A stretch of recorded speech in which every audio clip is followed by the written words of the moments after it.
আপনি জানেন কি প্রায় 4000 বছর ধরে পৃথিবীতে নুডলস খাওয়ার প্রচলন রয়েছে এবং এইটা প্রথমে চায়নাতে আবির্ভূত হয়। 2 নম্বর ফ্যাক্টটা বলার আগে চলেন এই নুডলসটা রান্না করি, খিদা পেয়ে গেছে। ফ্যাক্ট নাম্বার 2, জাপানে 1958 সালে প্রথম ইনস্ট্যান্ট নুডলস বানানো হয়। প্রতি বছর মানুষ প্রায় 12,000 কোটি বাটি ইনস্ট্যান্ট নুডলস কনজিউম করে, চিন্তা করা যায়। ফ্যাক্ট নাম্বার 4, চায়নাতে পৃথিবীর দীর্ঘতম নুডলস বানানো হয়, যেটা ছিল প্রায় 3000 মিটার লম্বা, অর্থাৎ প্রায় 2 মাইল লম্বা। ফ্যাক্ট নাম্বার 5, এই যে অলিম্পিকের এই ইনস্ট্যান্ট নুডলসটা দেখতে পাচ্ছেন, এইটা কিন্তু বাংলাদেশের প্রথম সুইস ভিটামিন ইনস্টিটিউট দ্বারা সার্টিফাইড নুডলস। নুডলসের টেস্ট কিন্তু মাশাআল্লাহ। আপনিও যদি ফুডি ফ্লেভার ফেস্টে অংশগ্রহণ করে এমন অ্যামেজিং গিফটস পেতে চান, তাহলে ফুডি রামেন অথবা নুডলস দিয়ে এমন একটা শর্টস ভিডিও তৈরি করে আপনার রিয়াকশন জানিয়ে দিন।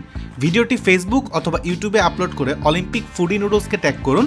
লাইক, কমেন্ট, শেয়ারের ভিত্তিতে উইনার সিলেক্ট করা হবে। উপহার হিসেবে নুডলস অ্যান্ড রামেন তো থাকবেই, সাথে থাকবে এই প্রিমিয়াম কুকিজগুলোও। আল্লাহ হাফেজ।